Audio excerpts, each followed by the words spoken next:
Vice President Philip Paulwell, and the General Secretary Julian Robinson. Our party leader and opposition leader Dr. Peter Phillips, Deputy Chairman Horace Daly, Vice President Michael Phillips, and Deputy General Secretary Wentworth Skip. The party leader will read a statement, and then we will be on to questions. The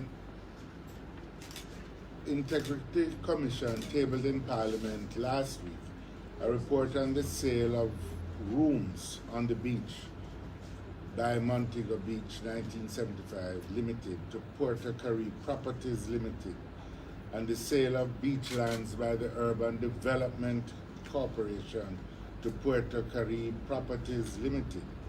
This report has disclosed some very troubling findings and conclusions in relation to the conduct of this sale, which must give all well-thinking Jamaicans cause for concern. There are three fundamental issues which arise for our consideration. One is the issue of the value and the price at which the assets were sold. Second is the issue that relates to the procedures followed and whether these were in keeping with established governance policies and procedures of the government of Jamaica. And the third issue relates to the remedies to be applied in this situation. How are we going to correct the situation? I want to look at each of these issues in turn. The properties in question were valued by three recognized valuators in keeping with established procedures relating to the divestment of government-owned properties.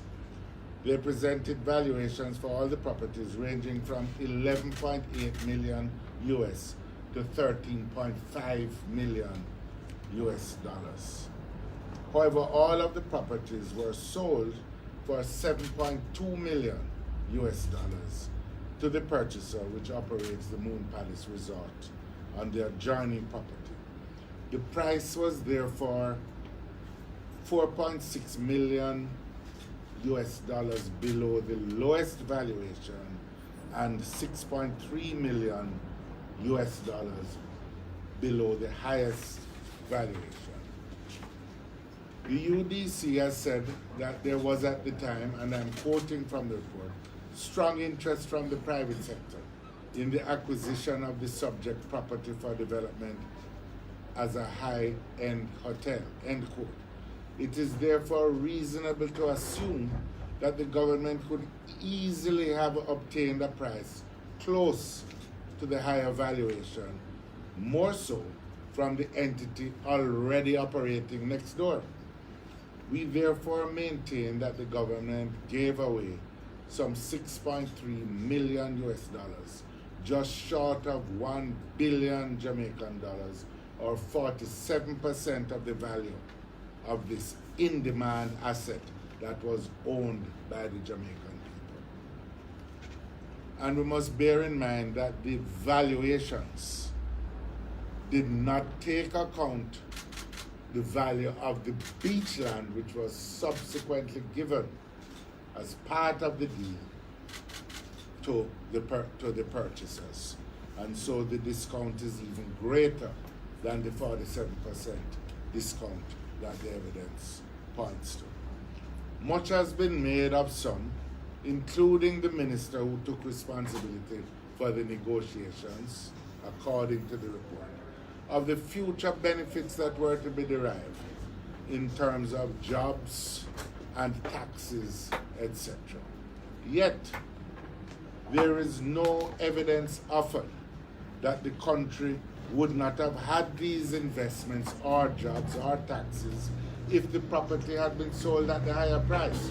Nothing suggests, nothing in the evidence adduced in the report suggests that there was no one willing, or that the purchasers on record would not have been willing to pay the higher price.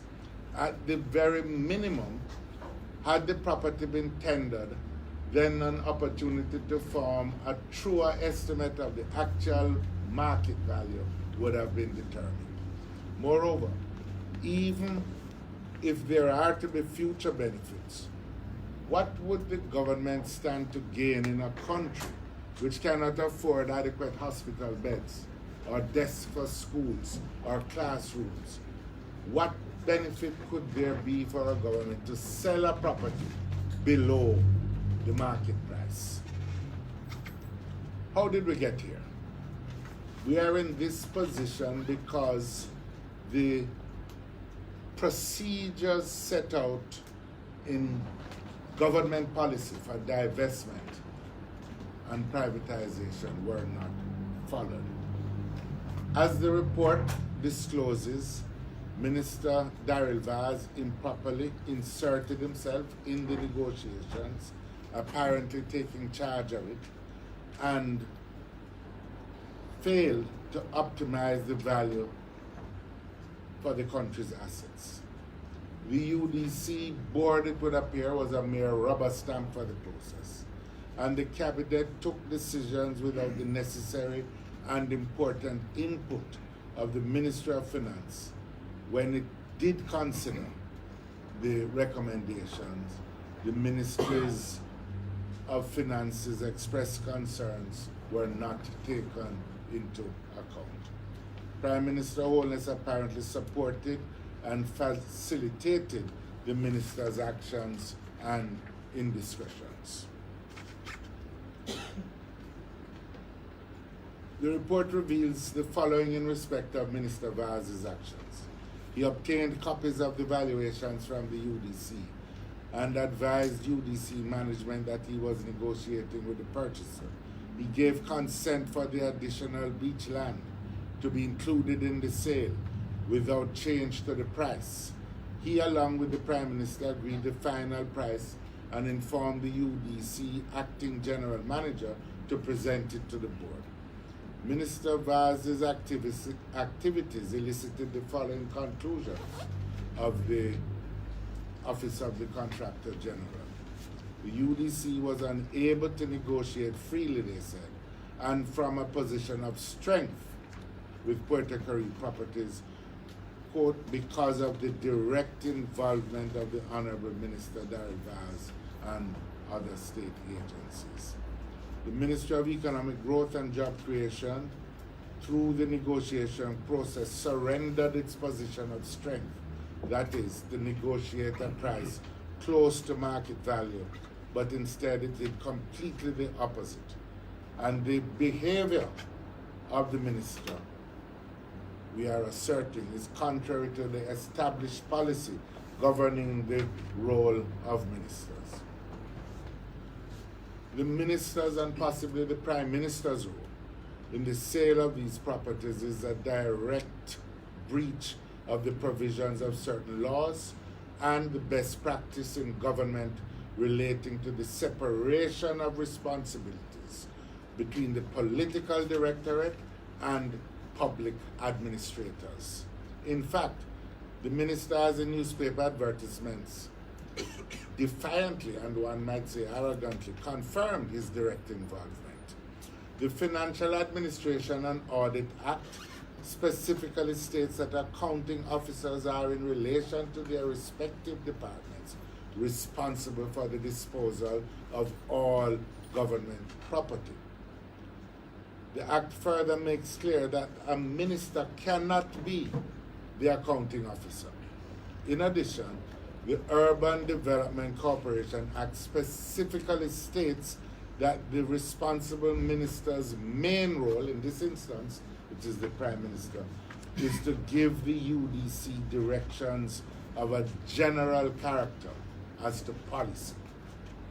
It should also be noted, as I said, that Minister Vaz is not even the minister responsible in law for the UDC. These breaches of law and good governance principles cannot simply be ignored.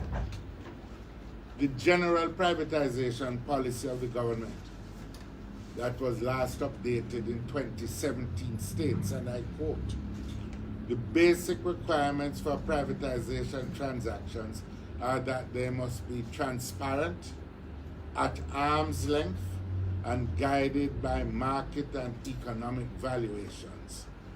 In order to fulfill the requirement for transparency, entities to be privatized must be advertised in the print and electronic media, end quote. In fact, let me just say for the record, that what is provided for in the policy is that where there are unsolicited requests, that a government wanting to determine the true price or value of the request may use what is called the Swiss challenge mechanism, which is simply to put out by way of advertisement the terms on which an offer has been made and to ask other possible interested parties to match those terms. This was not pursued in this instance. Also, in pursuit of the requirement that the political directorate operate at arm's length and not be directly involved, successive governments have appointed enterprise teams to be responsible for divestments. Boards have done this also. In the case of Cayman Strack Limited, an enterprise team was appointed by the previous administration, and the divestment was concluded with the same enterprise team in the subsequent administration, because these were notable individuals from the public sector and the private sector who had expertise in these matters. Similarly, in the case of the recently privatized Norman Manley International Airport, an enterprise team was appointed to have conduct of the divestments. That approach was not followed in this matter. And I think I'd like to point to the simple fact that when the matter was brought to the cabinet in the first instance, there was objection raised by the Ministry of Finance, specifically in relation to the addition of beachlands without any change in price and about the variance with the valuations. The matter was not concluded, and then the matter was brought back to the cabinet without the Ministry of Finance's direct involvement. And we are told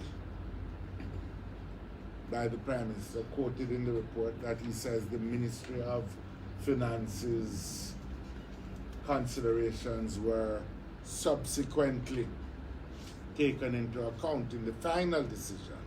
But we must challenge this assertion. How did the final decision to include additional beachland valued at $3.5 million without any change in the price reflect the concerns of the Ministry of Finance about the UDC not receiving monetary compensation?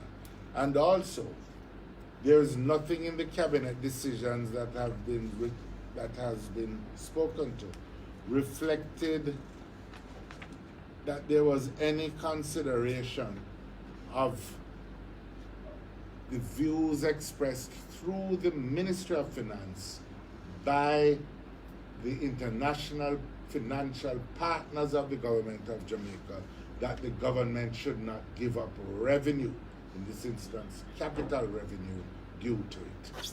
So it would appear on the face of it that the cabinet took a decision in this matter without a consideration of the views of the Ministry of Finance, which, mind you, is the main financial advisor to the Cabinet of Jamaica and the government of Jamaica.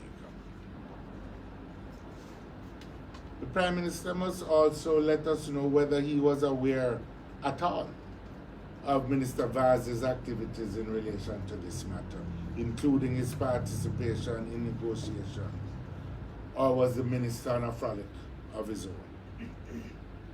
What did the Prime Minister, as the minister responsible for the UDC, do about the fact that members of the UDC board, and I'm quoting now, quote, expressed concern with the sale as well as the effect of decisions taken without the input of the board and the effect that that had on its effectiveness and on the corporation's balance sheet, end quote.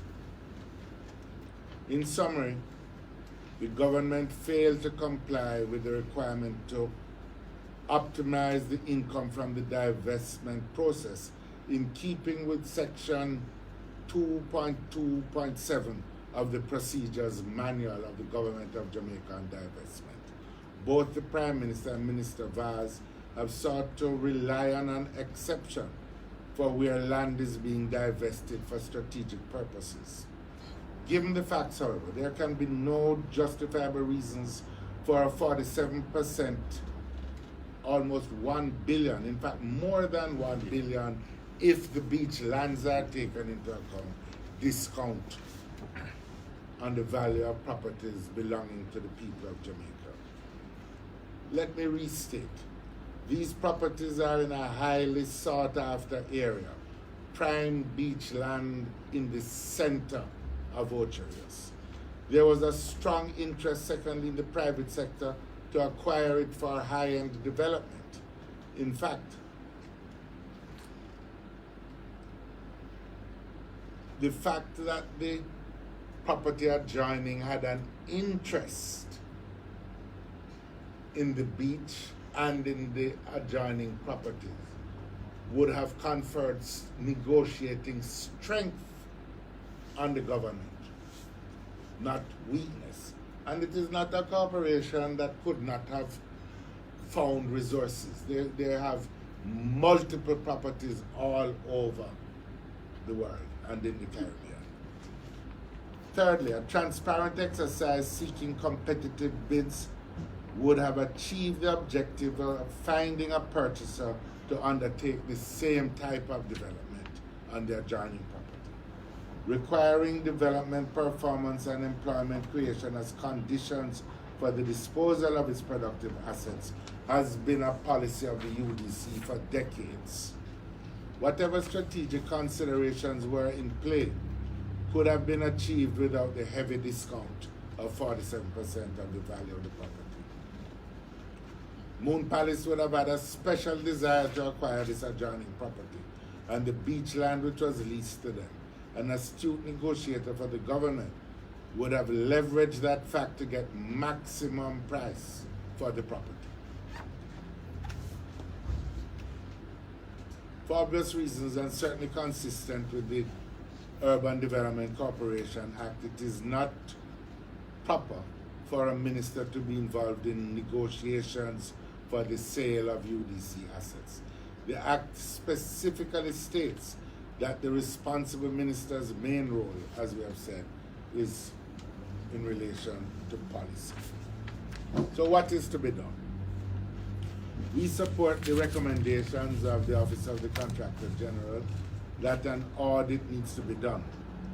Given the public exchange of views between the now existing Integrity Commission, which includes the Auditor General, the Auditor General has already pronounced on this matter and therefore would be conflicted as the appropriate body to carry out such an independent audit. We therefore believe that an independent auditor needs to be selected to do this investigation.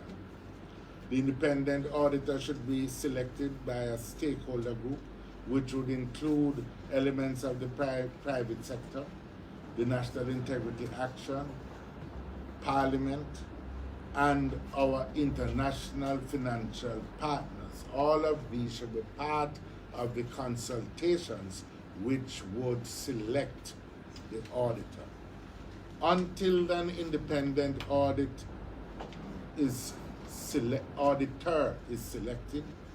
and until the international and until the independent audit is complete, the responsible minister, the Honorable Daryl Vaz, should be sent on leave.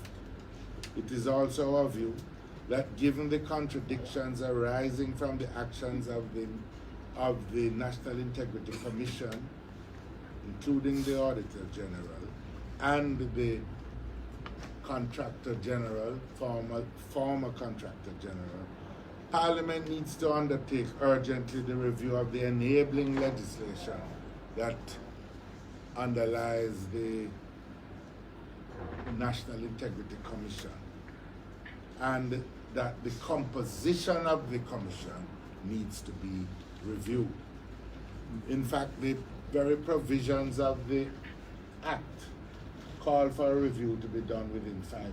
We think, given this circumstance, it is very appropriate that such an audit be done, that such a review be done now. We also believe that it would be appropriate in the interim for the Public Administration and Appropriations Committee of Parliament to consider the circumstances surrounding the sale of this land and to have hearings on the matter. Thank you very much. Thank you. Going to questions, just identify yourself and the media house you're from.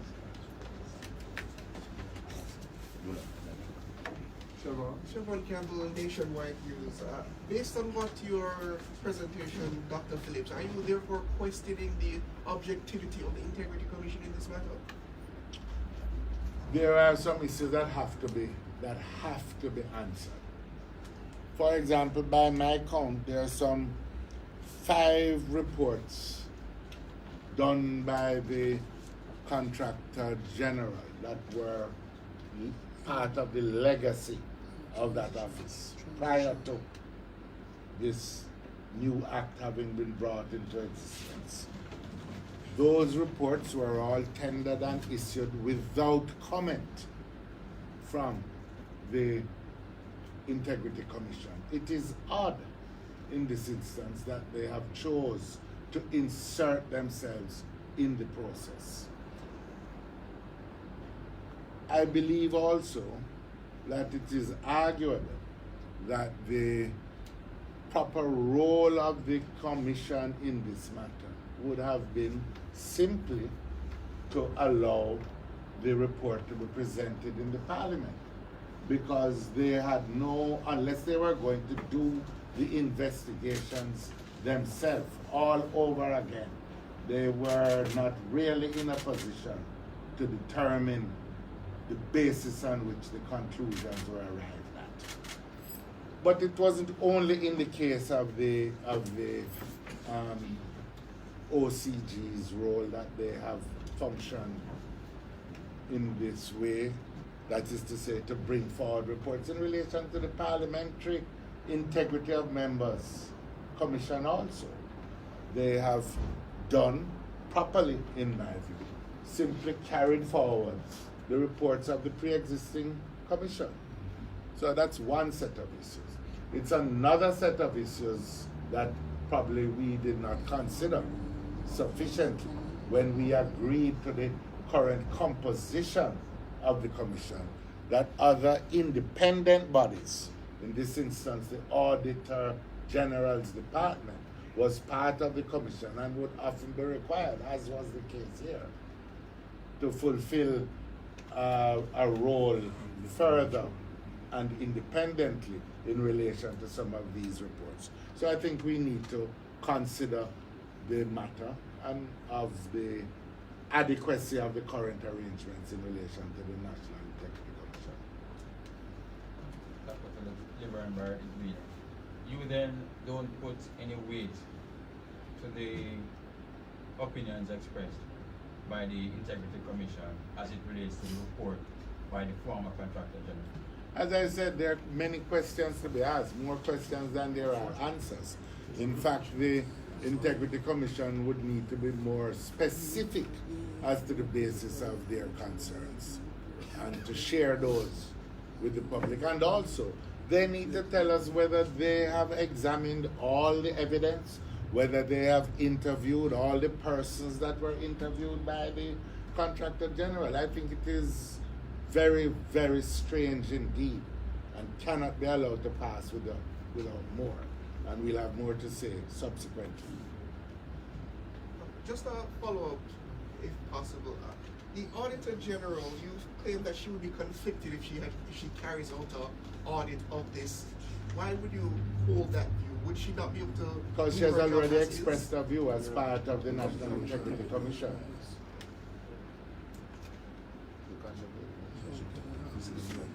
Any other questions? Dr. Phillips, permit me to ask you a question on another matter. No, another matter? Yeah, separate and apart from the rooms. But I came here just prepared to talk about this matter. No, I'm sure the one I'm asking you about is something you can't speak on.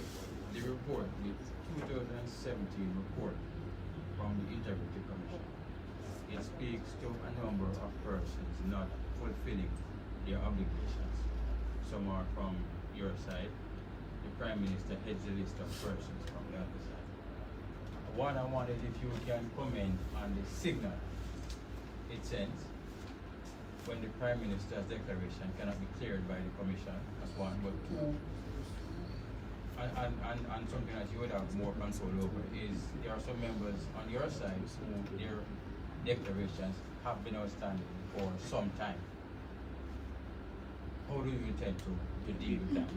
Well, in every instance where the Integrity Commission sends me notice that there are persons who have not submitted their reports, etc., I immediately communicate to the members of the on our side who have been thus named to indicate that they need to answer the reports of the Integrity Commission. The fact is, I don't get the substance of the particular complaint. Some might be of minimal consequence, others may be more serious, additional information, time, being out of time in answering those reports, etc. And so I have always urged the Commission, when they feel the matters to be of such moment, that they should act in keeping with the law. The law gives them the power to refer to the DPP, and that they should do so when they see fit, and that in the current instance, with the new National Integrity Commission, they would have the power to institute prosecutions themselves, and I would urge them to do so when they consider it of value. As far as the question of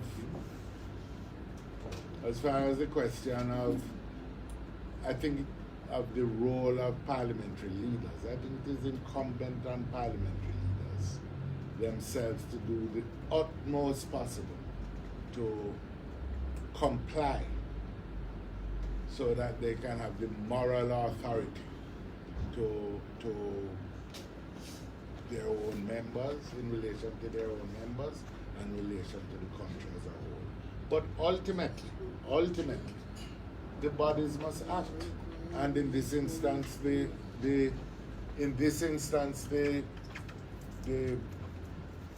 Integrity Commission has had a number of outstanding issues from the Prime Minister, and they should act if he does not comply. He cannot himself occupy such a high office and fail to comply with the requirements of the law. Okay, thank you very much. Thank you. Thank you.